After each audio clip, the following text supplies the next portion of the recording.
66 million years. That's how long it has been since the Chicxulub asteroid turned Earth into a literal hell. But here's what documentaries Dan T tell you. The fossil record shows that some non-avian dinosaurs survived the initial impact. Not for days or weeks, but potentially for thousands of years. Paleontologists have found hadrosaur and ceratopsian bones in layers dated hundreds of years after the event. So when was the first day without dinosaurs? No one knows for sure. But we do know what happened after they finally disappeared. A geological stage called the Danian, 4.4 million years, during which life tried to rebuild itself from scratch. And the real story of this period will destroy everything you learned about the age of mammals. Because who really inherited the Earth?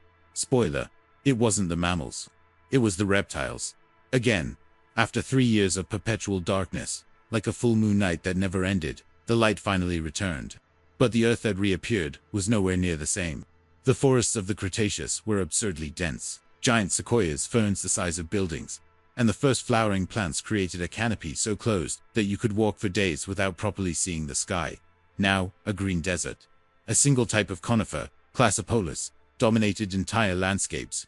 It was as if someone had deleted 90% of nature's colors and left only dark green and brown. Dull forests stretched from coast to coast, broken only by fern fields.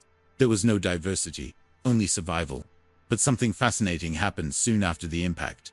The so-called fern spike. Fern spores like cyathodites and laevicatasporites exploded in the fossil record. Ferns are the pioneers of destruction. They colonize any devastated place. They covered impact craters, charred plains, and contaminated riverbanks. And then, as quickly as they appeared, they retreated. Angiosperms, flowering plants, began their triumphant return, a process that would take millions of years to complete, but already showed signs during the Danian Edion Vitarius Cinta. We often talk about the dawn of the age of mammals, but that's not really true. The Danian was not dominated by mammals, it was dominated by reptiles. Again, while T-Rex and Triceratops turned to dust, one group thrived impressively. The crocodilomorphs, Champsosaurus, a choristideer, not a crocodile, but a distant relative, grew up to 3 meters long and lurked in shallow rivers. Borealysis was even larger, reaching 4.5 meters, and was probably the most dangerous predator of aquatic ecosystems at the time. But the most sinister was Simodosaurus. This 5-meter giant lived in deep waters and had an elongated skull, perfect for ambushes. It was like a modern Nile crocodile, but with a body design that no longer exists anywhere on Earth. There were also the Cebicidae, fully terrestrial crocodilomorphs. Zalmasuchus, from Bolivia, was small, but its descendants, like Brignosacus, would eventually become the largest terrestrial carnivores after the dinosaurs. Imagine a crocodile running after you on dry land. That was the terror of the Danian snakes. Rapidly diversifying. Boa constrictors already measured more than 3 meters and were extremely common. The lack of competition allowed an explosion of diversity that lasts to this day. Lizards, thriving widely. Iguanas and varanids occupied medium predator niches, as large as the biggest ones that exist today. And turtles. Man, the turtles. Check this out. 80% of Cretaceous turtle species survived the impact. Now compare that to mammals. Only 7%. Turtles were literally more resilient than mammals, and for a long time they were the most common and diverse animals on the planet. Of course, that also made them an abundant food source. Fossils show crocodilomorph bite marks on almost every Danian turtle shell we find. Alright, so mammals finally inherited the Earth, right? Well, kind of. They were trying. The largest Danian mammal was the size of a modern bear, Ankylagin, a Messenikian. But don't be fooled by the size. Ankylagin was anything but graceful. Its teeth were blunt, not for cutting, but for crushing. It subdued prey through bites of enormous force, capable of fragmenting bone structures. Its hunting strategy was based on brute power rather than precision. It wasn't an agile predator, it was a crushing one. Mesonicians like Ankylagin, and its smaller cousin Dissacus, Coyotephsius, were ungulates, relatives of horses and rhinos, not lions or wolves. They ran awkwardly, with locomotion more similar to a rhinoceros than an agile feline. But size mattered, and in the Danian they were the giants. Competing with them were the Hyanodonta, not to be confused with modern hyenas.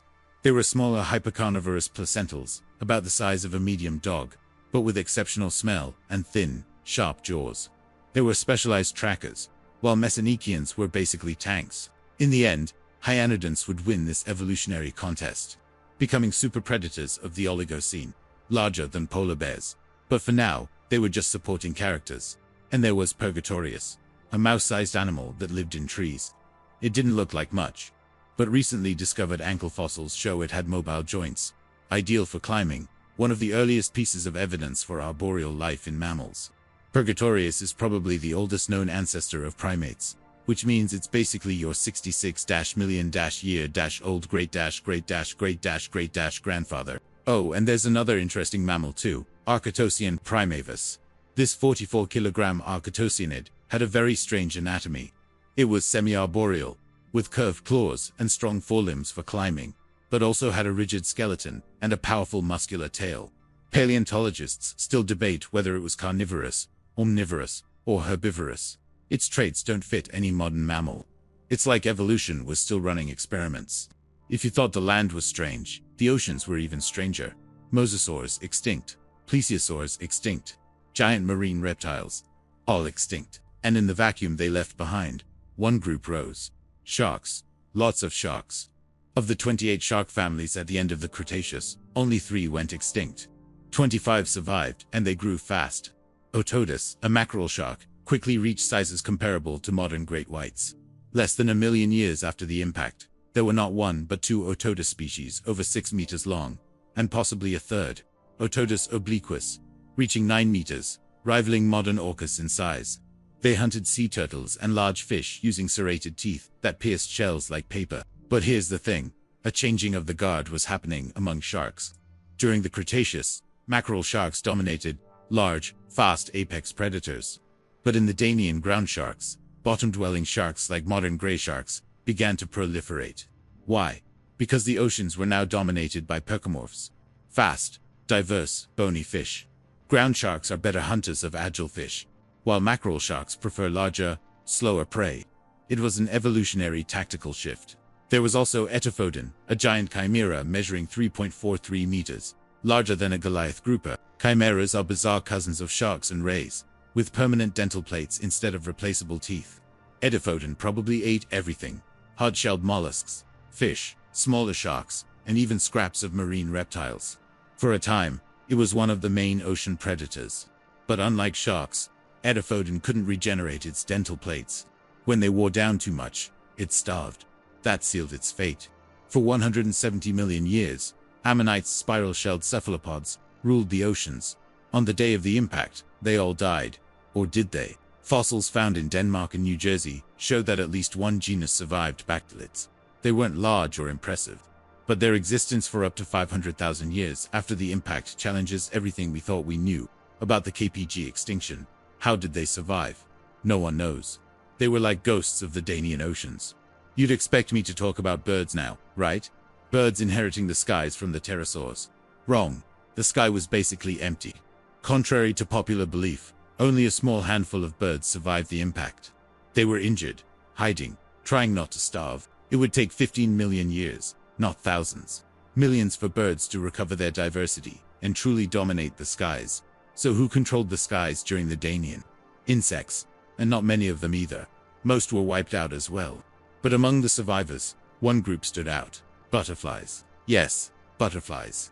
They were quite common, pollinating pioneer plants as the world rebuilt itself. But the true hero of recovery couldn't even be seen with the naked eye.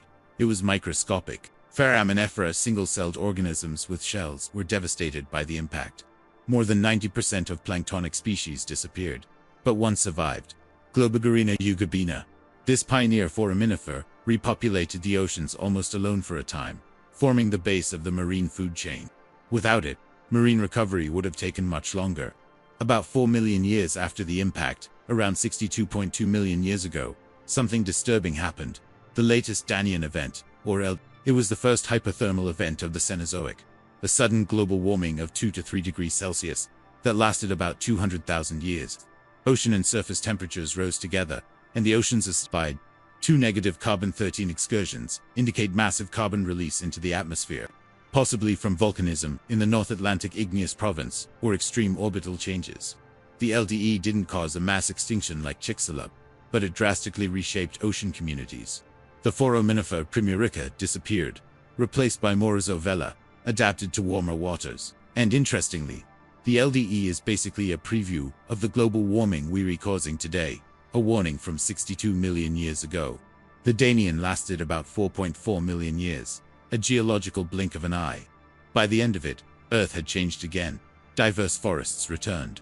Mammals finally began to grow larger. Birds multiplied. The seas teemed with new life. But the Danian teaches a crucial lesson. Recovery is not linear. It wasn't a smooth process where mammals automatically took over. It was chaotic, competitive, and full of trial and error. Reptiles dominated for millions of years. Plants went through extremely monotonous phases. And climate events like the LDE shattered any idea of stability. The Danian was an orphaned planet, an Earth without its former rulers, trying to figure out who would come next. And looking back, we realized that we primates, descended from Purgatorius, are only here because this tiny arboreal creature got lucky, while 93% of species died. Earth after the dinosaurs was not a paradise conquered by mammals. It was a silent battlefield, where life crawled back, one hesitant step at a time. If this journey through the Danian left you curious, stay tuned. The next chapter, the late Paleocene and the Petime event, promises to be even more surprising. Subscribe to the channel so you don't miss the continuation of this saga of survival and evolution. And I'll see you next time here on Victoria X.